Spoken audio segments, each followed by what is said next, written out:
Well, welcome. We are so excited. I want to say something before I start. My lips don't look like they're matching my words. I'm okay? All right. Okay.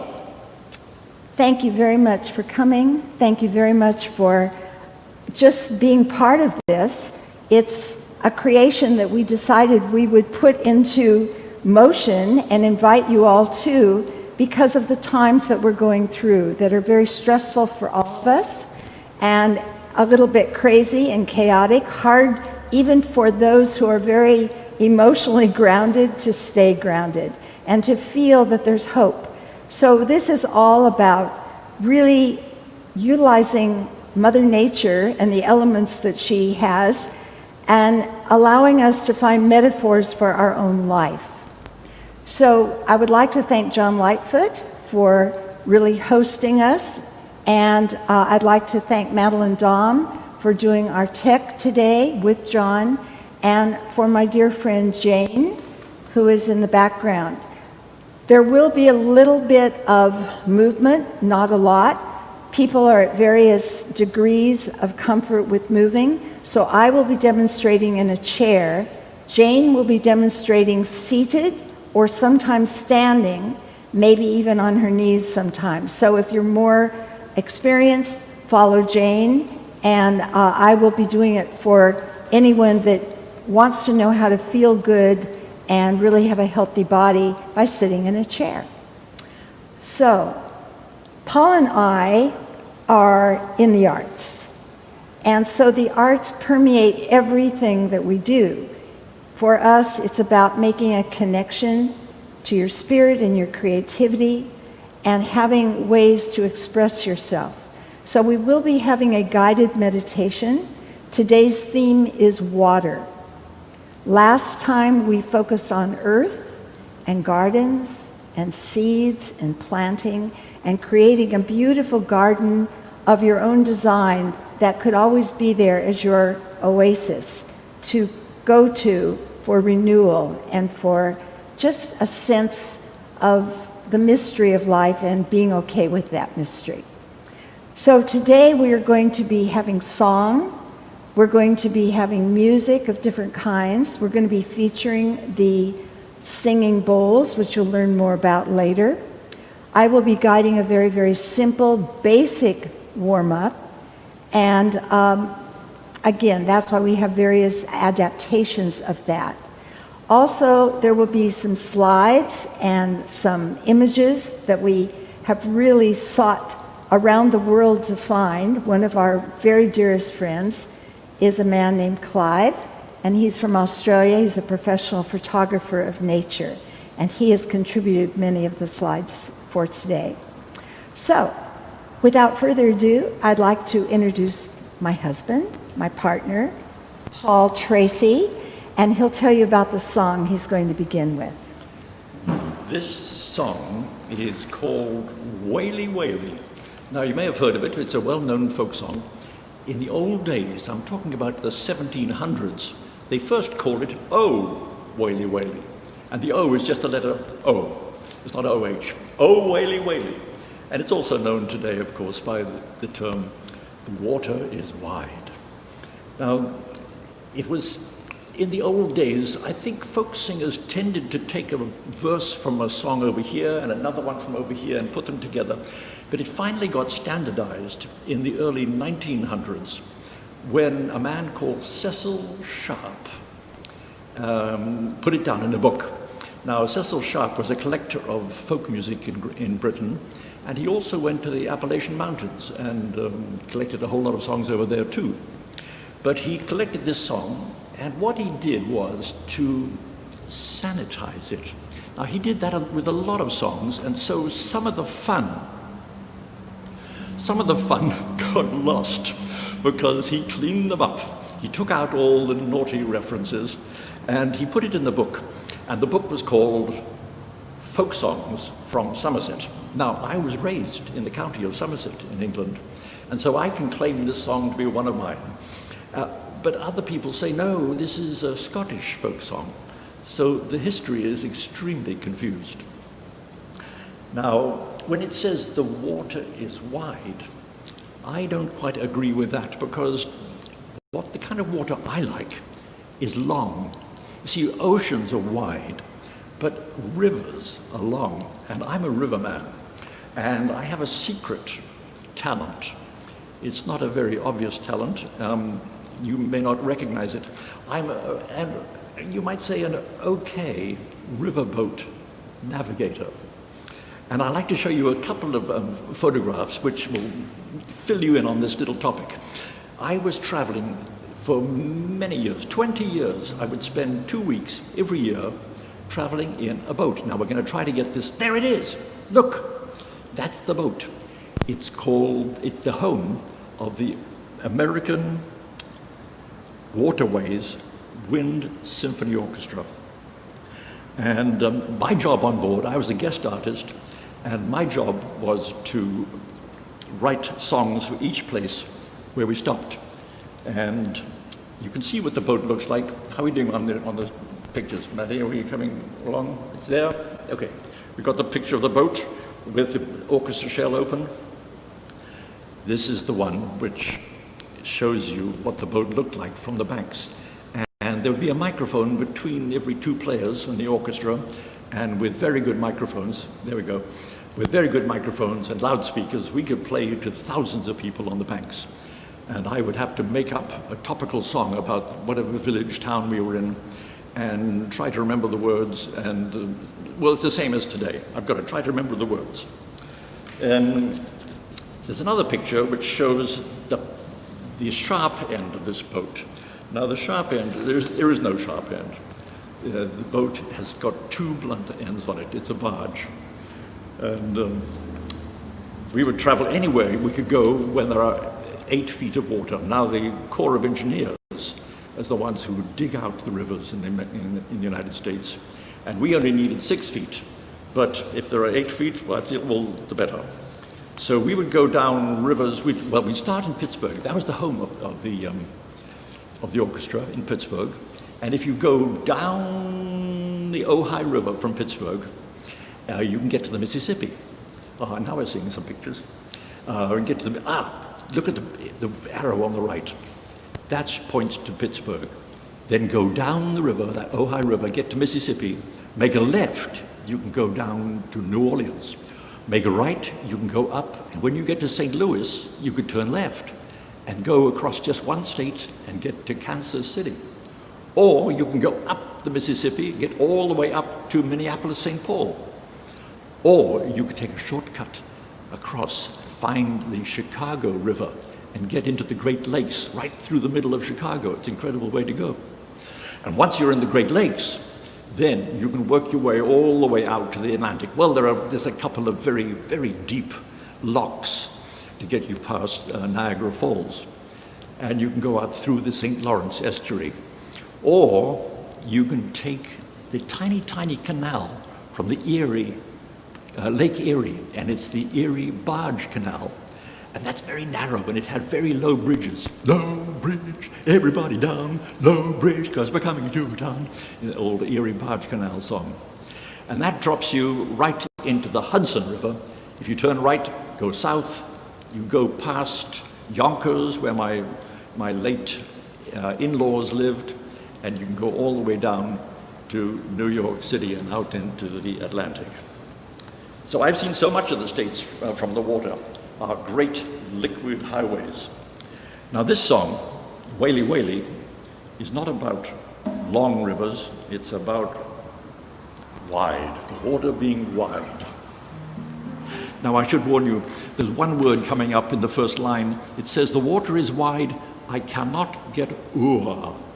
Now, I've met a lot of younger generation who don't know what o'er is. Well, of course, it's, I think, was probably invented by poets in the Middle Ages who really needed one syllable instead of the 2 syllables, over. The water is wide, I cannot get over, it just doesn't work. So they chose this word, o'er, so watch out for the o'er.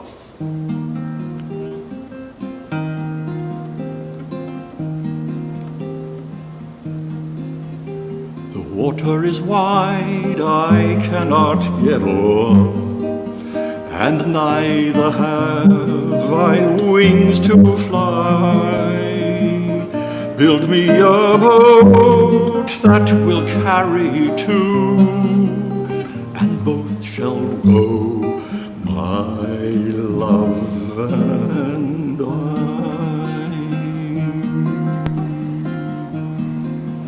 A ship there is, and she sails the sea.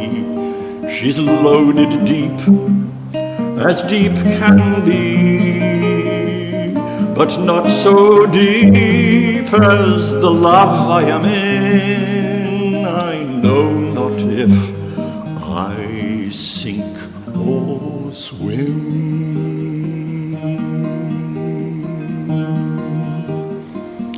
I leaned my back up against an oak, thinking it were a trusty tree.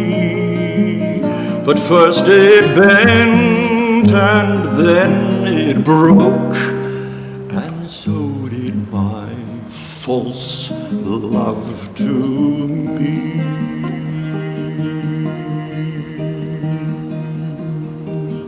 Oh, love is handsome and love is fine, and love's a jewel while it is new. But when it is old, it groweth cold and fades away like morning dew.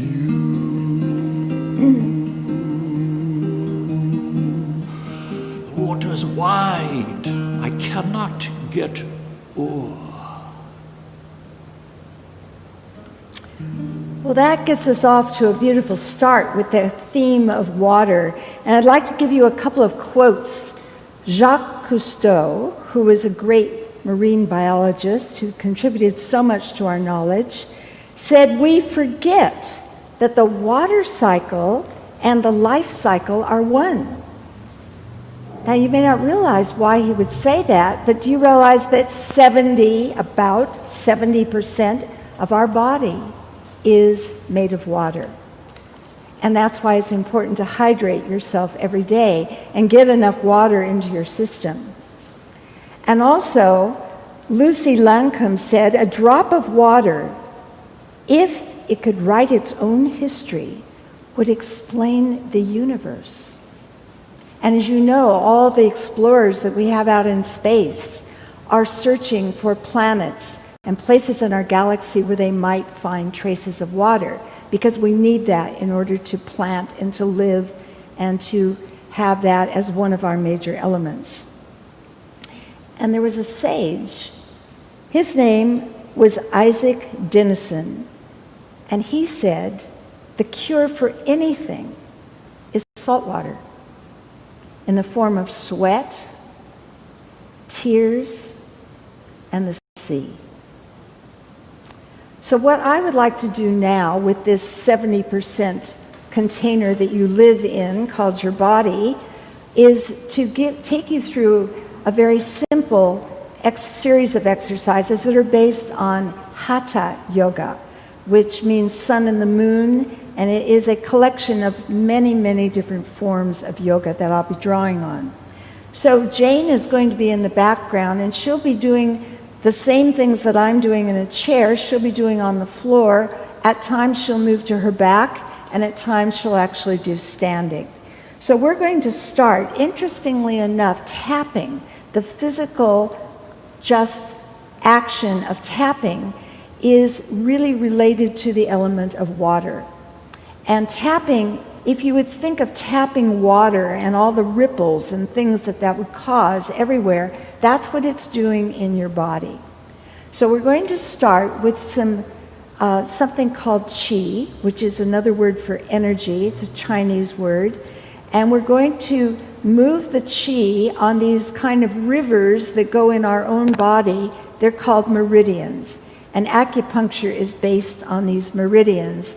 And where our life force, which in yoga is called prana, both breath and life force are the same term, prana, yama. So we're going to start by tapping our rib cage. So take your fingers and see if you can get your ribs to start moving, and get your right where your ribs are. So it's right under your chest, it's right under your armpits, and you just want to, with the tips of your fingers, get some action going. Moving the chi, and also trying to balance the chi, and also trying to get a little bit more energy release that isn't serving us, called tension. All right, and stop. Take your fingers and bring them into small little, more like pointed or gathered together, and moving now onto your sternum, this bone, your breastbone. You want to get the sternum going, yes. And the sternum is really good because it has our thyroid and our thymus. So we just want to, it boosts the immune system. Good. And then we find the little space between our collarbones. These are called the clavicles, the collarbones. And there's a little space, and we want to try and get our fingers in between or even at the base of that space, tapping the collarbones. This helps with headaches. This moves the energy in the brain and around the skull. A little bit more. Good. And now we get the cheekbones. So tap your cheekbones, and this is actually for digestion. There's a lot of others too. I'm just selecting a few for today, but your cheekbones. Good. And then let's tap the center of our foreheads. Part of our sinuses are up here, just loosening them up and just moving the liquid water that surrounds them.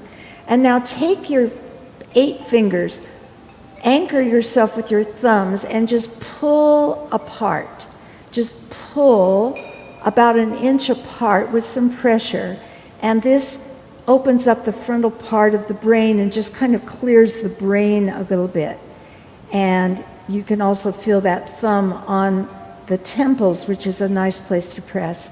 And now let's just get the sides of our nose, our sinuses, and even on the upper lip. So the sinuses in the upper lip. Good. And then I like to do the jawbone. This big muscle that's in our neck on both sides that is called the Sternocleidomastoid bone is attached to our sternum. The muscle's attached to our clavicle and to our jawbone, the mastoid. So we're going to take tapping and tap easily and gently near the joint of the mastoid bone, and then going down our chin a little bit. Yes. So just kind of working out that part. And hold. Now, take your hands and just let energy release. Throw it to the ground. It's like you're just throwing it, throwing it, throwing it, throwing it, throwing it, throwing it, throwing it, throwing it, throwing it, throwing it, and hold. Now just let your hands be by your side, and you'll feel some energy moving in your arms and your hand. All right, so that's really good. Now what we're going to do is a shaking combination. It's a little bit of a pattern, and it will just follow me. You'll have no trouble learning it. Shake to this side, 3, 4, shake to this side, 2, 3. 2 times, 1, 2. 1 time, 1 and 1 and 1 and 1 and up, 2, 3, 4 and down, 2, 3, 4 and 1, 2 and down, 2 and 1 and 1 and 1 and 1. Out to the sides, 4 and in, 2, 3. And 1, 2 and in, 2 and out and in and out. And one hand, 1, 2, 3, 4 and in, 2, 3, 4. And 1, 2 and 1, 2 and 1 and 1 and 1 and 1. Take your hands, and if you're standing, you can do this all the way to the floor. 1 circle, making that circle inside the other circle, going up and trying to reach up and maybe to the back. Coming forward, moving forward, gently, easily moving forward to the ground. 1 circle inside of the other, coming up, 1 circle inside of the other. And then bring your arms down. So I'd like you to just take this arm and bring it out, and then this arm and bring it out. So you're just curving pathways like water, like the movement, gentle, flowing, this side. And now both arms coming out and in, and out and in. Twice more, out and in, very gentle. We're not trying to do anything difficult or harsh. Going the other way, reaching out and out. Nice job, and out and out. Now we're going to go to something called a half Sun Salutation, and I'm going to move this chair just a little bit back so I don't hit it. Bring your thumbs to your sternum, that chest bone, that breastbone, and just tap in. That is the connection. It's called the Heart Mudra. It's called Anjali, which means Heart Mudra. And a mudra is a seal. It seals energy and strengthens the energy going into our heart and lungs. So we take a breath in, we touch our hands, we glide it down, and pause. And we go in, make it gentle, and down, and pause. We bring it in. We're gathering the energy, we're bringing it together, we're sending it and drawing it down to our heart. One last one, and breathing in, and up, and gliding down, and hold. Now, we're going to do one that's a little bit different. We're going to bring our hands, same idea, but they go up and they go to our back. Then you lift your chest and you draw your hands down the front of your body and you bring them around to the back and you circle them on your kidneys, which are in the upper part of your lower back. Then you take them and you go all the way down your legs, the outside of your legs, draw your head, you hold on to your toes, and then you come on the inside, and bring your hands together. Let's try that again. In, bring your arms up, elbows drop back.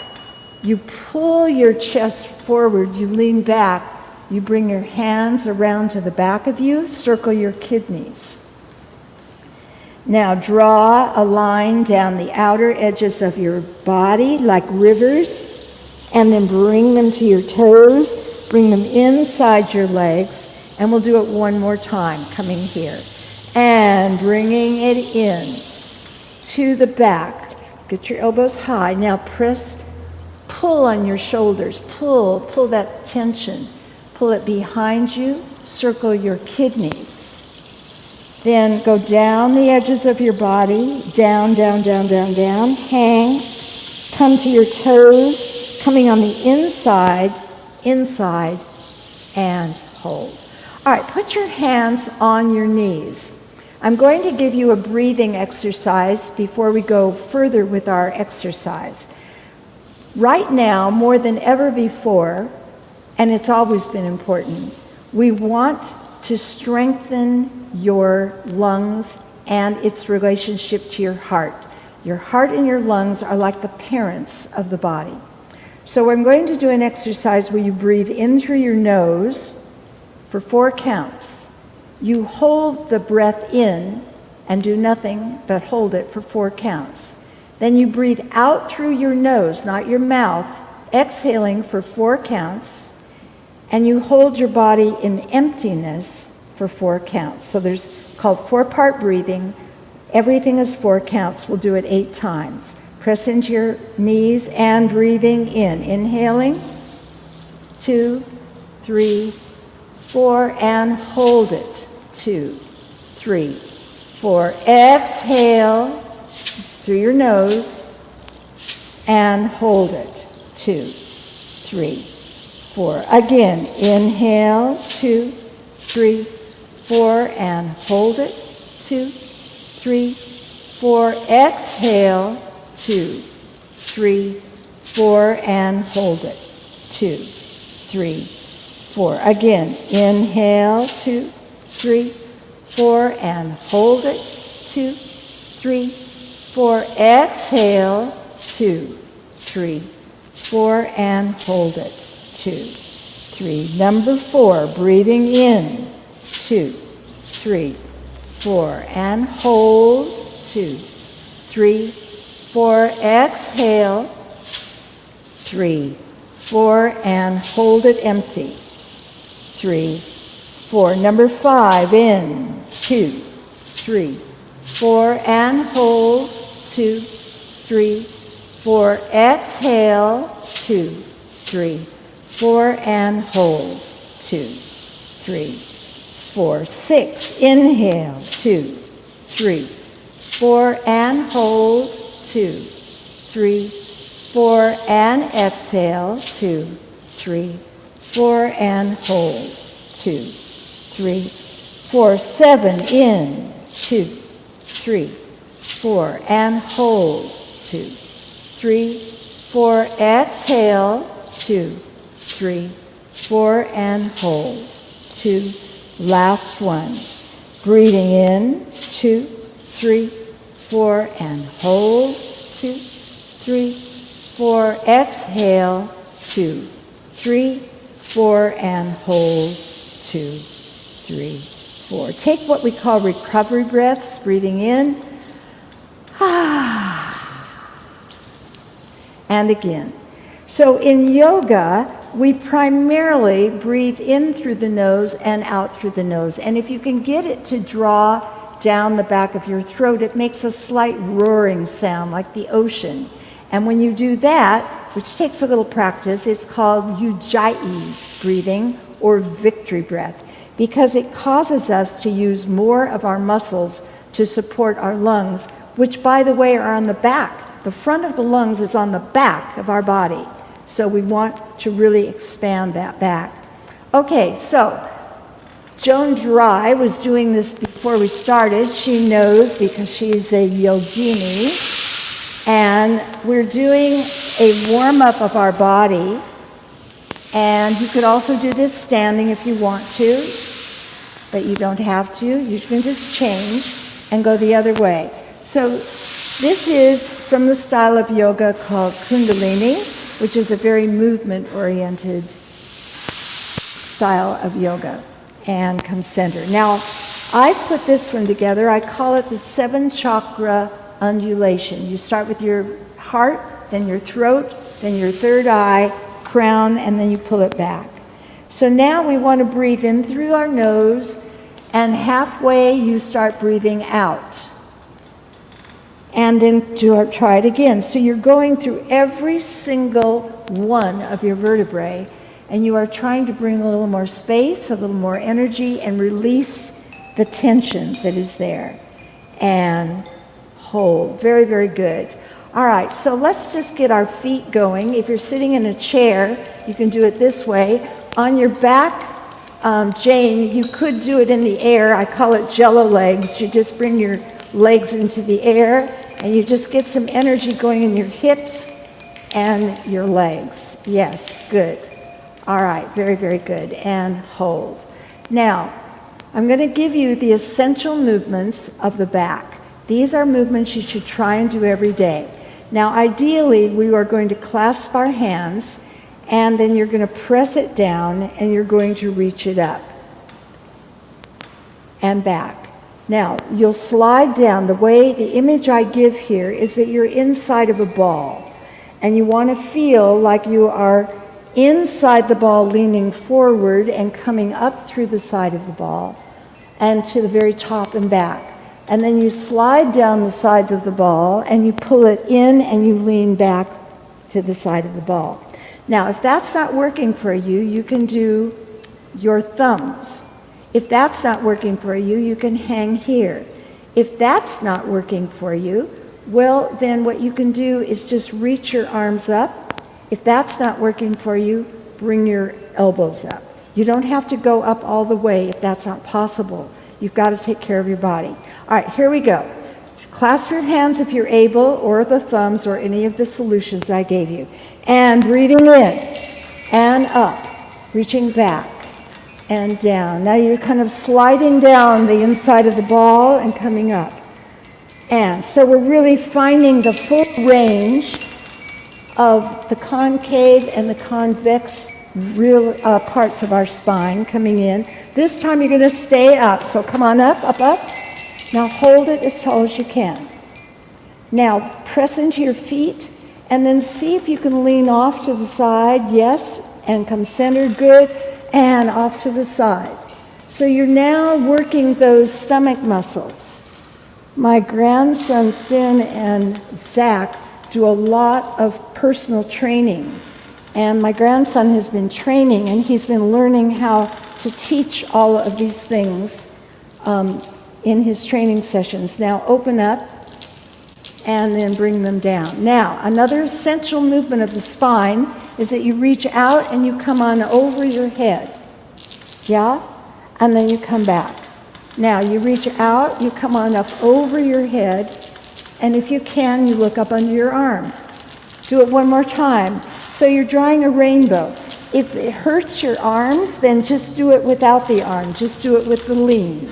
You can always find a way to get the benefits without hurting yourself. Now bring your arms out, circle them 4 times, drop and lift, and drop and lift, and drop and lift, and drop and lift, and hold. Let's just take the wrists and take the wrists and the wrists going the other way. Yes. And then like water, taking one wrist up, one wrist down, one wrist up, and down, just moving like water. And then pulling the water to the side, pulling the water to this side. Pulling both out and coming in and out, and in and out, and in and out, and in and out, and in. Just shake them out again. All right, very, very good. So we're going to do this one more time, but this time take your other forefinger and put it on top. So if you clasp this way, you move it up 1 story. Here we go. And breathing in, and coming way to the back, and now coming forward and pulling it in and up. So you're really finding the support for the spine, but also the openness. But be very careful if you have any issues. You can adapt it. Now, here we go. Pull up high, and this time can you rotate? Can you come center? So this is another essential movement, the twist. We're twisting. And now we open our arms again, so we repeat this part, but we're going to add something. You bring it to the side, up and over your head, and now you turn and you rotate and you twist and you look down at the ground. Now you come up. Now this may be enough. If you want more, you reach both arms up and you reach out. And this is what strengthens the abdominals. And then you come up. Now let's go to the other side. Come on over. And then you lean and you look down. And then you reach out and you pull it, pull it, pull it. Reach it. Yes, yes, yes. And you come up. And let's try those circles again. Dropping down. And dropping down. And dropping down. And dropping down. And hold. All right, we're moving to the shoulders. Part of the connection and work with the spine. It's not the spine, but it uses a lot of the muscles connected to the spine. Now, roll forward and center and back and center and forward. Center, back, center. Now front and up and back and down, front and up, back. So you'll feel very much the 2 bones on your back that are called your scapula, and they work with our spine and our chest. So bring your arms out and bring them here. Now pull your elbows in and pull them out, and pull them in and pull them out. Tilt side. If you are able, try and look up at the top arm. If not, then don't. It's that simple. Here and come here and here. And circle round and up and round and up. And go the other way, round and up and round and up. Bring it down and then drop it. Let your arms come up and drop it down and come up and drop it down and come up and hold. We're going to do 3 neck movements. I told you already, I introduced this large muscle. You can feel it. It's huge. It's one of the most important muscles in our body, the Sternocleidomastoid. And as I said, it is the sternum it's attached to, the clavicle, and the jawbone. And so we're going to do some movements for that muscle in particular. First one is looking to the side and come center. Side and center. Side and center. Side and center. Now, tilt it to the side and then rise it up. Now, if you breathe, if you breathe with awareness, you can make this easier. You breathe in as you go down, and you breathe out as you come up. You breathe in as you go stretch, and you come out as you come up. Now this time, see if you can take your hand and put it to that ear, and then pull outward and drop your shoulder, and really feel that tremendous lift. Some of you may even want to try and rotate your head a little bit. That may be more than what you want. That's okay too. You can just watch what we're doing. Like athletes, they practice in their brains. If anything is too hard for you, you just practice by watching, and you will be doing it with your brain. Down and up. Good. Down and up. And here. And then the next one, the third one that we're doing, is head rolls. So you let your head roll across the chest and come up. Roll across your chest and come up. Roll and come up. And roll and come up. And now maybe full circles. You want to be very sensitive. Think about how this is affecting your neck. Only do what is right. And go the other way. And hold. Okay. We're going to move to the legs, and then we're just doing a few more things. So Jane, on this one, you might want to go to your back, or you can do it standing, either way. We're doing windshield wipers. Okay? So windshield wipers are probably the most effective way of warming up your body. So the other lower part, the hips and the legs. So you want to turn one direction, and you look at yourself. So it's a twist. You're like just windshield wipers. I don't think it's an old yoga term. I don't think there's a Sanskrit name for windshield wipers. But first, you just twist. Then you see if you can stretch your back leg out. Can you stretch it out and press against your knee?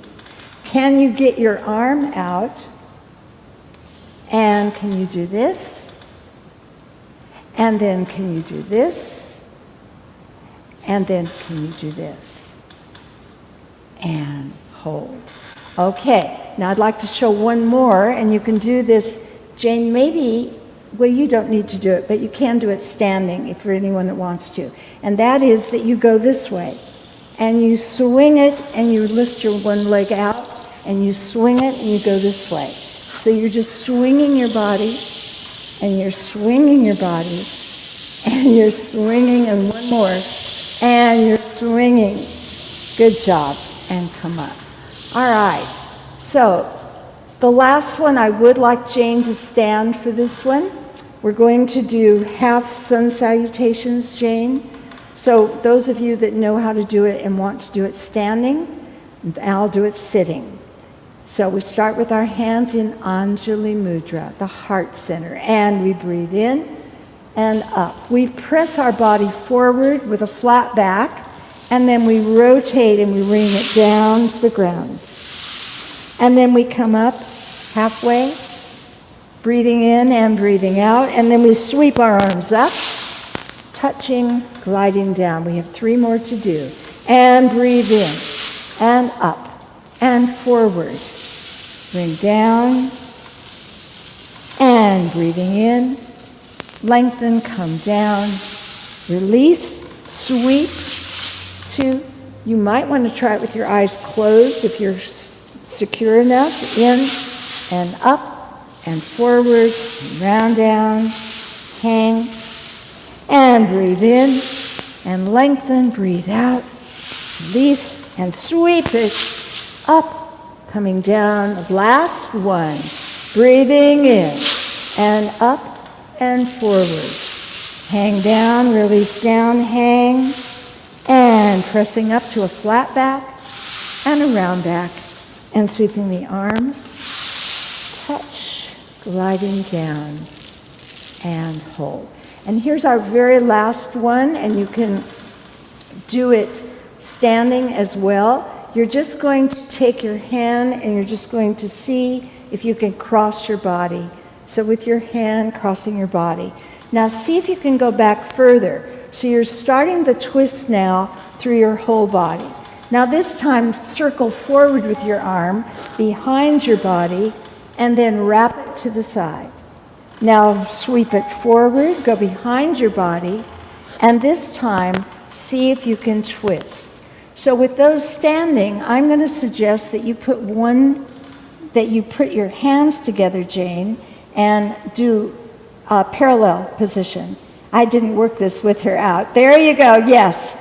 So that we have a twist like Jane is doing, or a twist like I'm doing, or anyone that wants to try this sitting, you can try it this way as well. And then come up and hold. Last side, and coming here. And then just go around. So you see if you can get this feeling of going behind you and reaching. Now you sweep it forward, you circle your whole body, and you come to this side. Then you circle it, you go your whole body, and this time you bring it and you're here. So this is stage 1. You can hold the back of your chair. This is stage 2, and standing would be stage 3. So just checking it, twisting it, breathing, and then coming here. And this is the final part here. Take your arms, and now this time we go in and out. We circle our arms, and then we cross our body. We circle our arms behind us, we reach up, and we reach down. Let's try that one more time. And arms up. And you go front circle, back circle, around your head, wrap your body. Behind your head, to the sides. Those of you who are standing, see if you can go up to your toes and balance. And those of us, we're just reaching up. And then we bring our hands together and we finish this part. And I would like to turn it over to Paul now, who has a wonderful slideshow of water to show you. Is the slideshow already?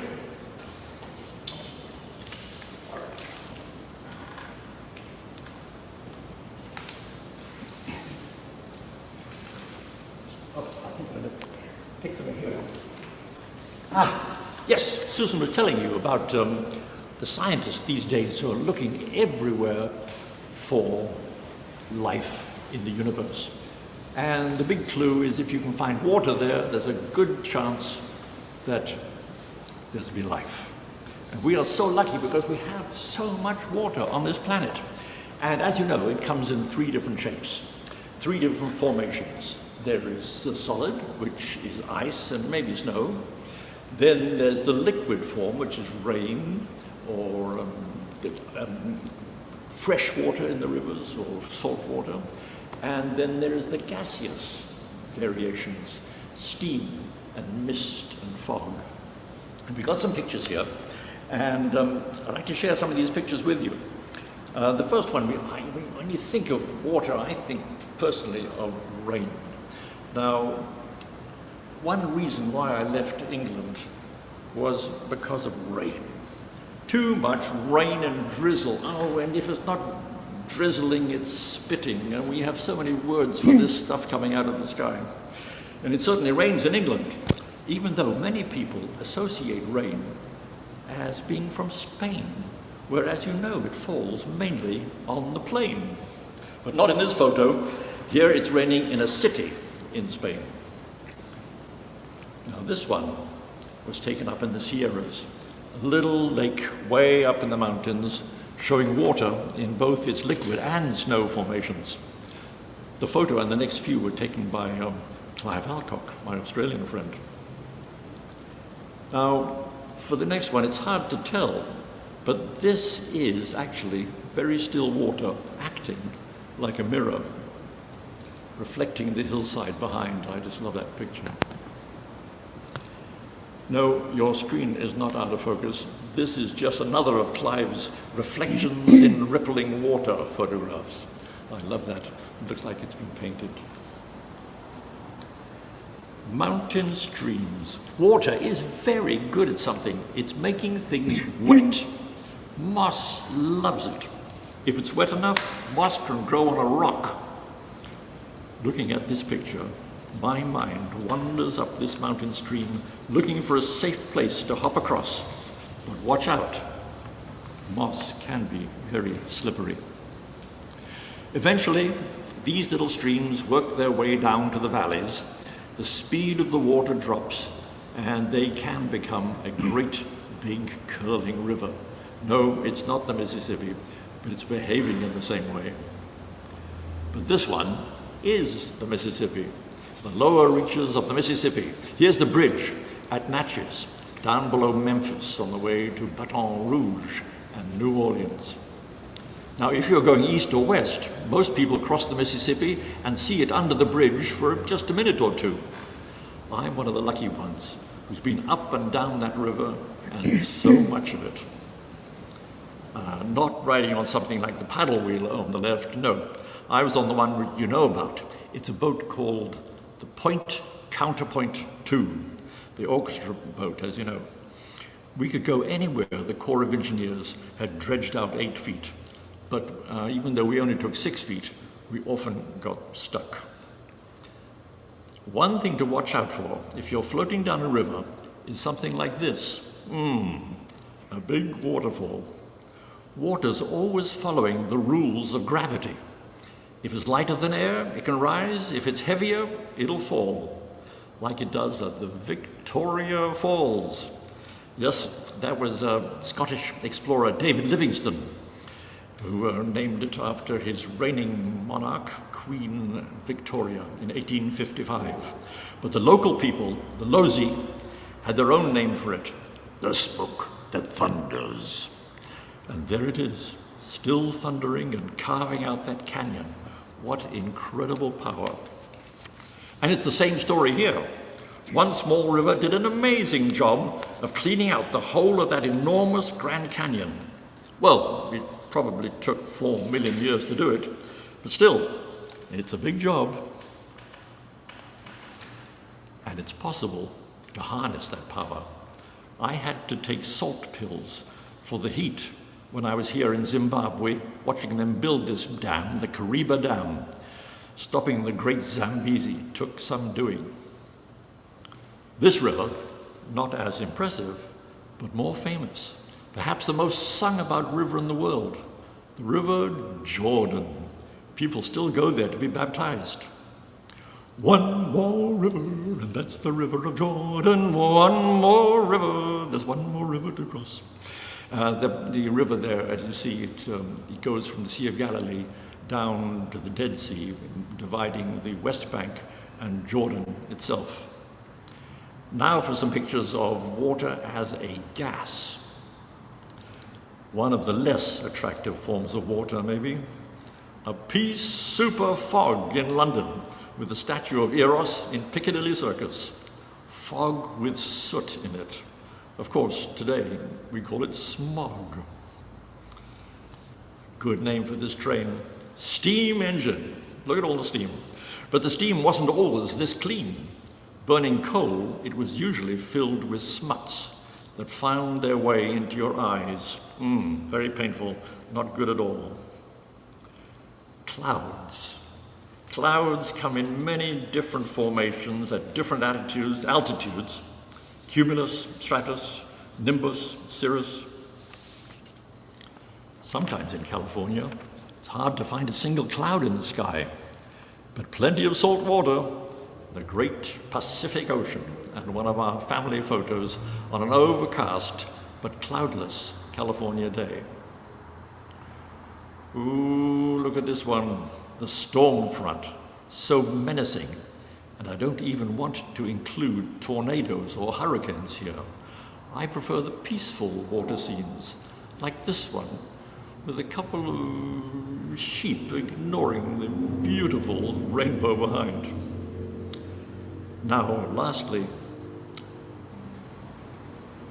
dew, one of the most poetic of all forms of water. Maxwell and Braes our bonny war yearly falls the dew. Poets are always talking about the dew. It's in the early morning when everything is still and quiet. I guess it's a romantic moment to talk about the dew.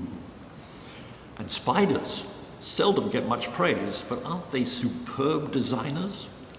But I doubt if spiders are too fond of the dew for pointing out their artwork, letting the flies know where not to fly. That's another of Clive's photos. Well, Susan, we're talking about the water in the body. It's true. They say it's about 70% water, and we can't live without it.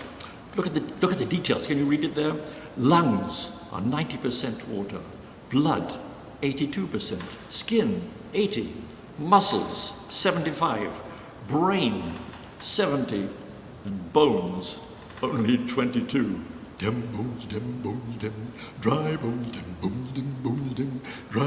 dem bones, dry bones. Now hear the word of the Lord. Remember that one? The bone, yeah, what is it? The toe bone connects to the foot bone, the foot bone connects to the ankle bone, the ankle bone connects to the leg bone connects to the... They go up and up by semitones, and that's the way that song goes. That's a real old one. Well, water, what can we possibly do without water? Where's my next cup of tea coming from? So hopefully these fantastic photos that Paul selected are going to help nourish your own brain in a way that is called creativity. So we're really going to be inviting you to join in this, what's called guided meditation that I'm going to take you through. We're going to have some sounds on the bowls and other things like a rain stick and some gongs and some xylophones. So what I'd like to ask you, this will take about 10 minutes.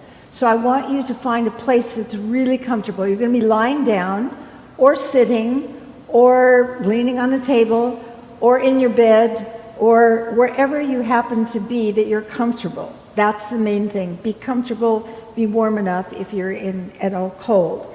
So Leonardo da Vinci said, "Water is the driving force of all nature." So I'm going to be guiding this meditation as if you were the water itself. So be prepared for that.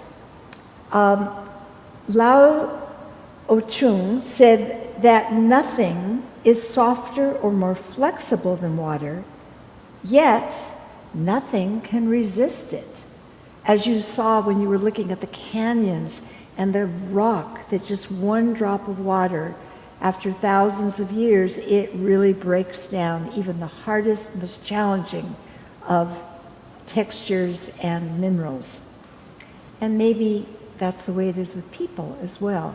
Just a little kindness here, a little love, bit by bit, maybe opens up that kind of wall that sometimes people feel they needed to build to protect themselves.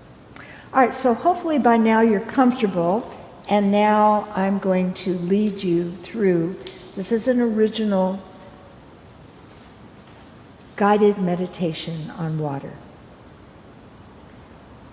First of all, begin with your breath.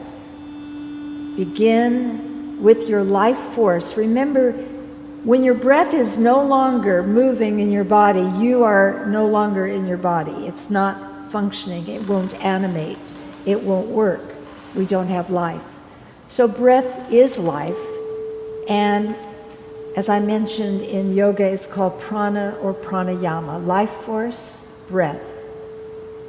And imagine all those rivers of meridians in your body, and what we're doing is kind of feeling now that they have turned into kind of all the tributaries, the rivers, the oceans, and that we're going to be exploring you as a drop of water.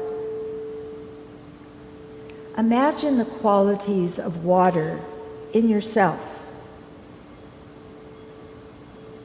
As a drop of water, feel your moving nature. Feel the softness of your texture. Feel that you can travel anywhere. You can adapt yourself to any container or any path. You are flexible, liquid, flowing. Imagine a gentle rain in which you and millions of other water droplets fall to the earth, splashing and gathering into streamlets, traveling together, accumulating power as other droplets join in the flow. You feel yourself becoming part of a stream, bouncing over rocks and squeezing easily between and through plants and trees at the edges of the stream. You are providing transportation for fish and insects and bits of branches and leaves. You are a moving highway of water. As other streams join you, you evolve into a river. The river is wide. The river is deep. The river carries boats and people to their destinies. Children splash as they giggle with delight in your essence. The rivers flow to the sea. Your experience changes as the river changes its course, as it changes its direction, its level, its size, and speed. Sometimes your mood is calm and mellow, sometimes wild with fury. At times, you gently caress the earth's skin. Other times, you drop rapidly down cliffs and into canyons. Deer, lions, elephants, and buffalo drink your liquid. Owls, eagles, and red-tailed hawks skim your surface. Pelicans dive into you and catch fish. Alligators glide silently through you. You adapt to every need. You sustain life within and without. As you travel, you work with millions of water companions through centuries to carve out mountains, create valleys, slice cliffs, and dig caves. You design the landscape on your way to the sea. You hear the roaring sound of the sea and know that you will soon be part of something much bigger than you have thus far imagined. The poet Khalil Gibran said, "In one drop of water are found all the secrets of all the oceans." You begin to realize that you can learn much from the qualities of water. W.H. Auden said, "Thousands have lived without love, but not one has lived without water."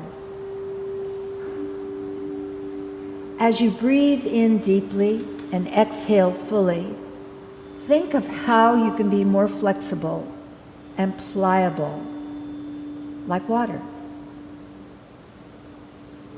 Think of how you can be more forceful in your intentions to deal with change, or softer. Maybe you even can be the change. Imagine yourself changing into different forms of water. Raindrop, or snow, ice, hail, fog, rising upward to form clouds and then falling to the earth. When you try these different forms on, how do they feel? Which ones do you identify with? Do you like? Do you feel most comfortable being?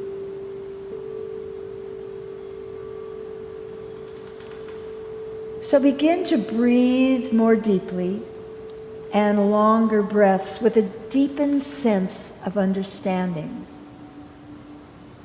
of acceptance and compassion for yourself, your dreams, your triumphs, and your disappointments. Feel yourself as water. Remember what it feels like to move like water and to transition like water and to change things like water. To fit into many, many different places. Remember the lessons that you learned through this experience. And then very slowly begin to bring yourself back to your own room you're in right now, and begin to just feel yourself back in your own body, wiggling your fingers, wiggling your toes, just kind of stretching your body out, waking up, but in a new kind of frame of mind with a little bit of renewal. And if you are ready to, you're going to take a piece of paper or a journal and a pen and pencil, and you're going to see if you can write down just a few of the thoughts that came to you as you had this experience.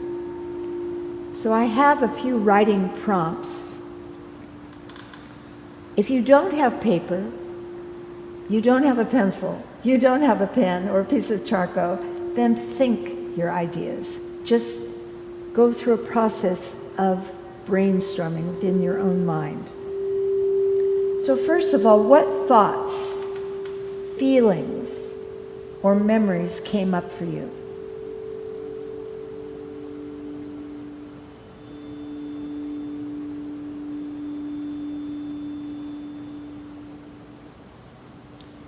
Sometimes I just jot ideas down and then later I develop them. So you might decide that, or you can write what you're thinking.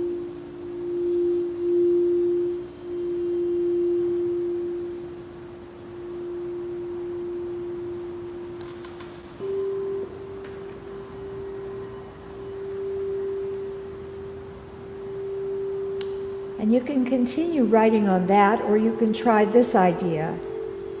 Do you have any new insights about water?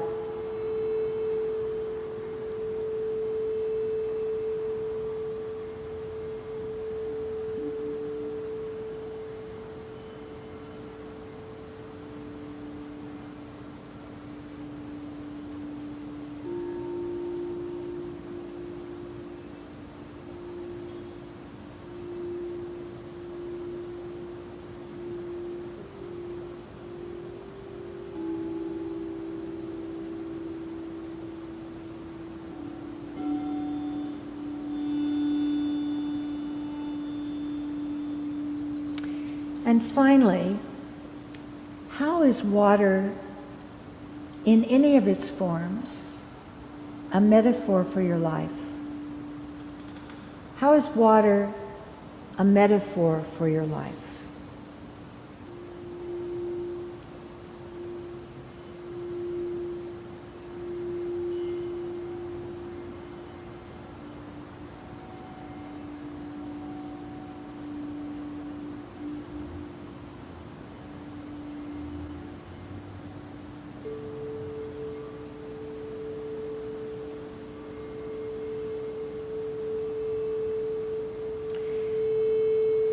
And these are just ideas that I hope you will continue musing about and with and on.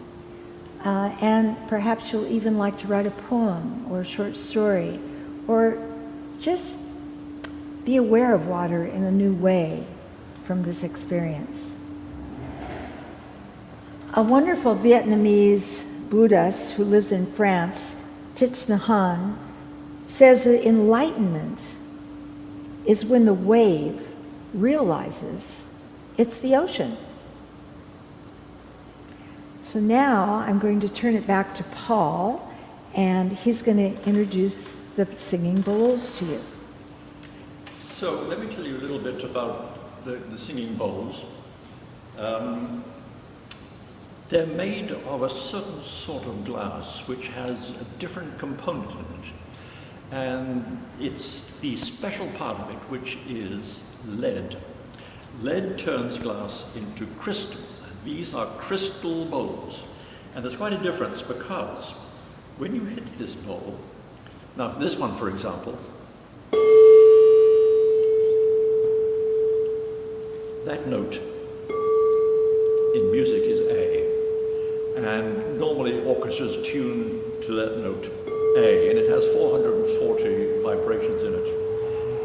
And the thing is this, when you hear it, you could probably tell that this is a singing bowl playing. It's because it sounds different to a flute, because it has different overtones. And that's the main difference, because, and why, this is the interesting thing to me, is that I'm just learning about this, is that these bowls, being made out of crystal, have there's overtones that relate especially well to the parts of your body for healing, because there's crystalline in there somewhere and in your body. I'm going to learn about that very soon. Jane's going to tell me. And so these bowls, here I have a regular scale for the key of C. That's C, D, E, F, G, A, B. And the C is missing because we've only got 7 notes. The 8th one is the same as the first one. It's the octave higher. And they're very good for, I mean, healing has been done with vibrations for years and years and years. And what you should really do when I start playing them is to turn up your volume as loud as you can go, because if I turn it up loud here, it's going to overload the microphone. And so to get the healing, you really need to listen to the vibrations and know that it's a singing bowl which is talking to your body in a special way that only singing bowls do. That's why they're so popular these days.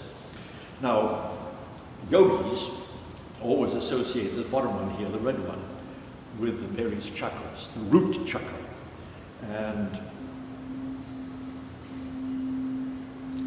you don't have to associate it with that. That's just, I think it's like a suggestion.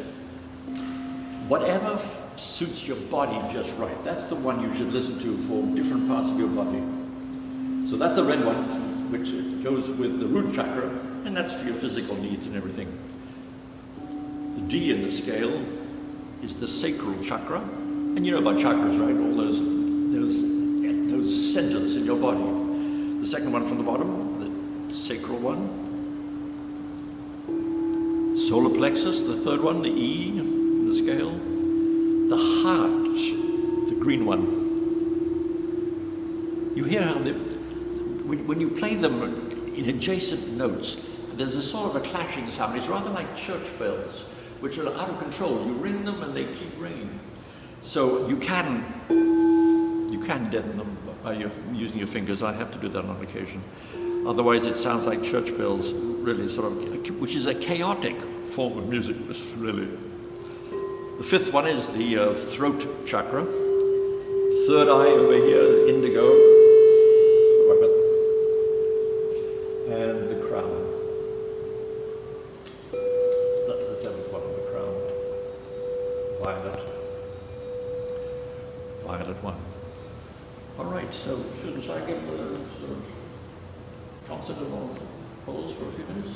Are we ready for that? Yes, so what we're going to do is get ready now to relax again. So we'd like you to find another really comfortable place. Go back to the first place, or if you want to move to another place that you like to. Maybe you were in the chair, now you're going to be on the floor, now you're going to be next to the wall, legs up the wall.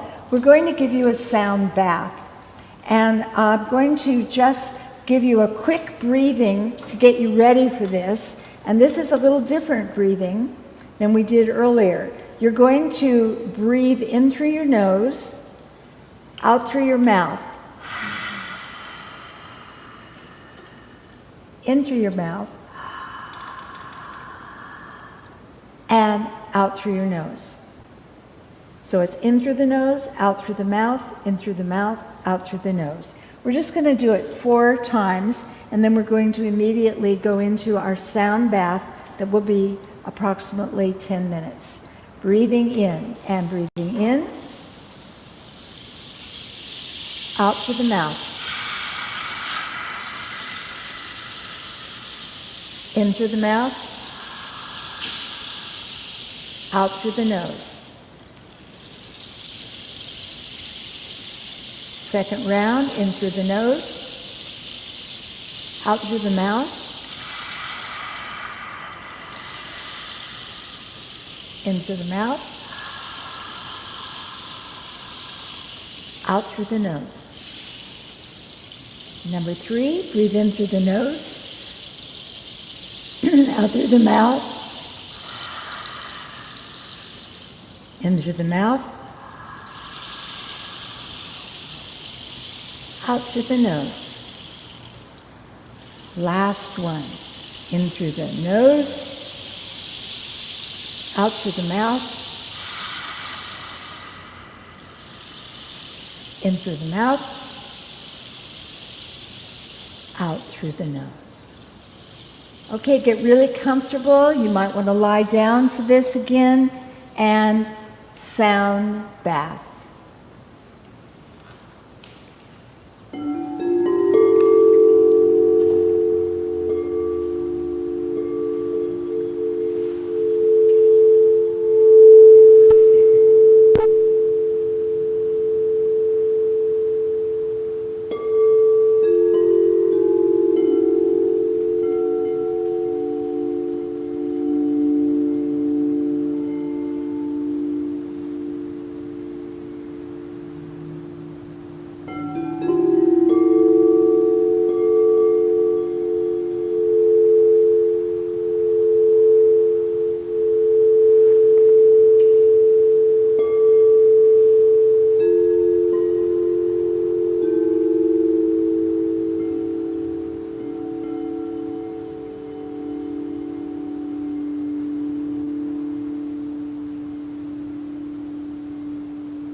very slowly begin to just bring yourself back with your breath by lengthening your breath. And just without judgment, just see how you're feeling. It could have brought up different feelings. You could have felt it in certain parts of your body. This is also something that we encourage you to think about and maybe even to write about later.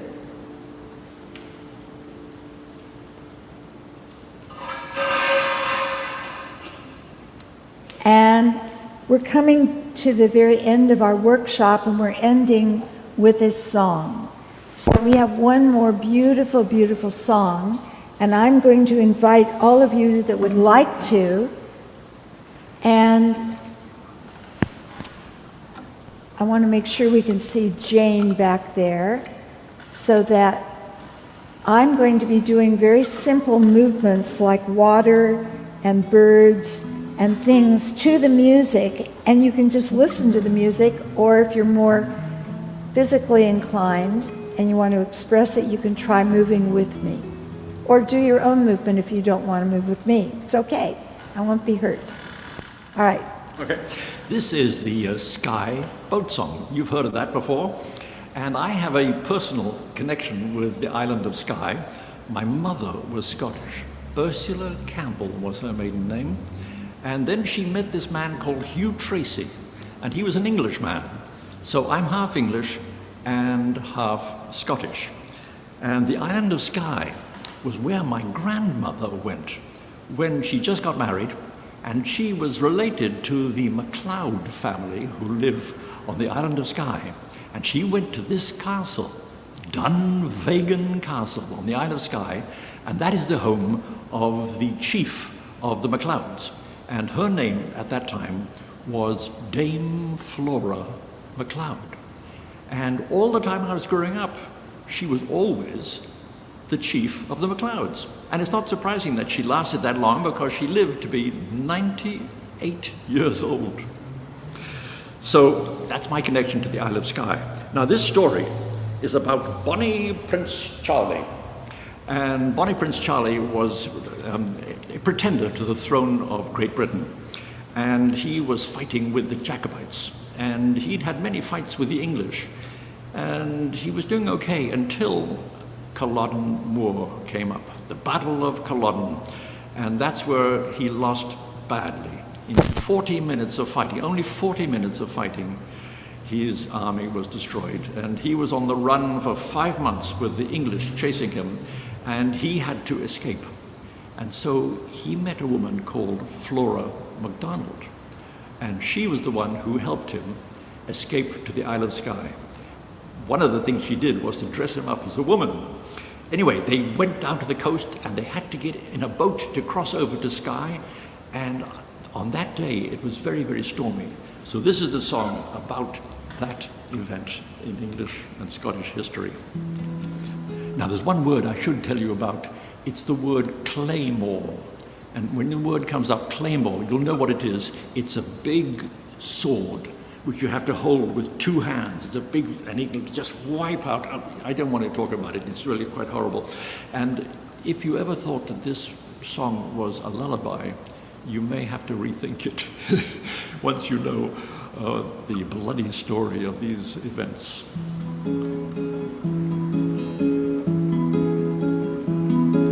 Speed, bonny boat, like a bird on the wing, onward the sailors cry. Carry the lad who's born to be king over the sea to sky. Loud the wind howls, loud the waves roar, thunderclaps rend the air. Baffled our foe stands by the shore, follow they will not dare.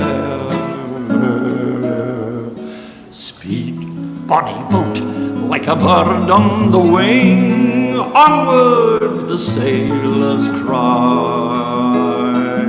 carry the lad who was born to be king over the sea to sky. Though the waves leap, soft shall ye sleep, ocean's a royal bed. Rocked in the deep, Flora will keep watch by your weary head. Oh, speed, bonny boat, like a bird on the wing, onward the sailors cry. Carry the lad who was born to be king over the sea to sky.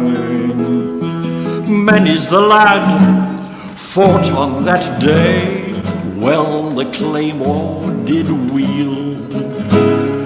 When the night came, silently lain, dead on Culloden field. Oh, speed, bonny boat, like a bird on the wing, onward the sailors cry.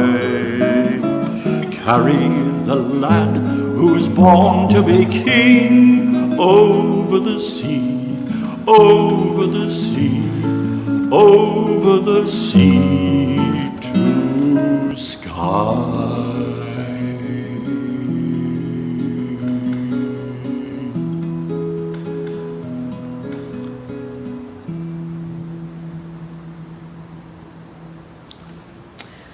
Well, if that had happened, and in modern times, there would be no problem at all, because nowadays, crossing from the mainland over the sky, there is a magnificent bridge. So history would have been totally different. Well, we want to thank you so much for joining us. We're having a lot of fun putting this together. We want to probe your thinking a little using our natural resources of the elements.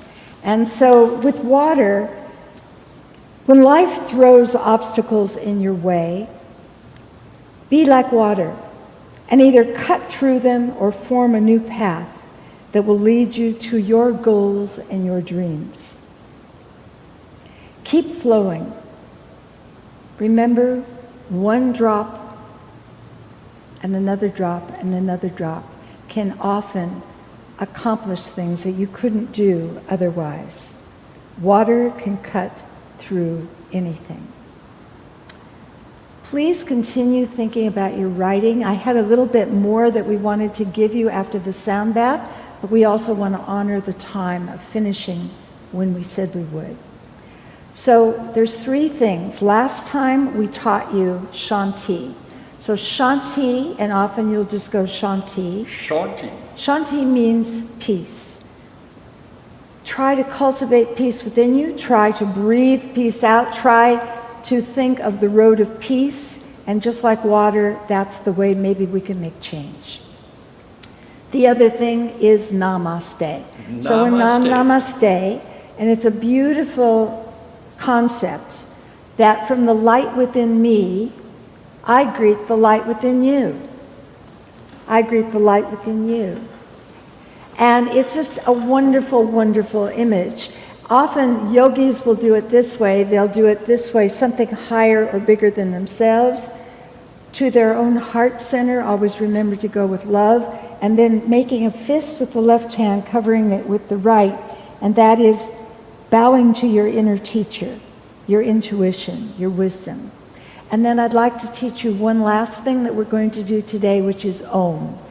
And Om is a fantastic word. It is believed by early cultures and Tibetan Buddhism and also Hinduism that it is the sound that was made by the universe, by the whole universe as it was being formed.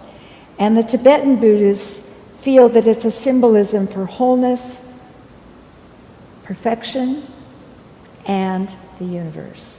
So let's all end with Om, if you would like to join us. It's actually Aum, but most of us say Om now. Here we go. And breathing in. Om.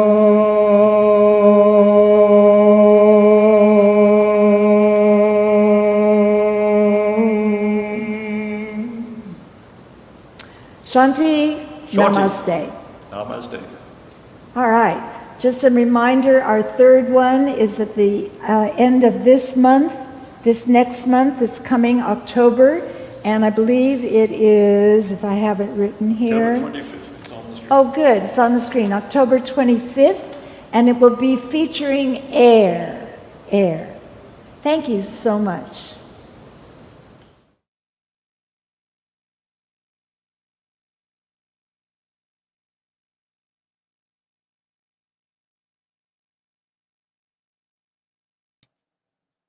Thank you.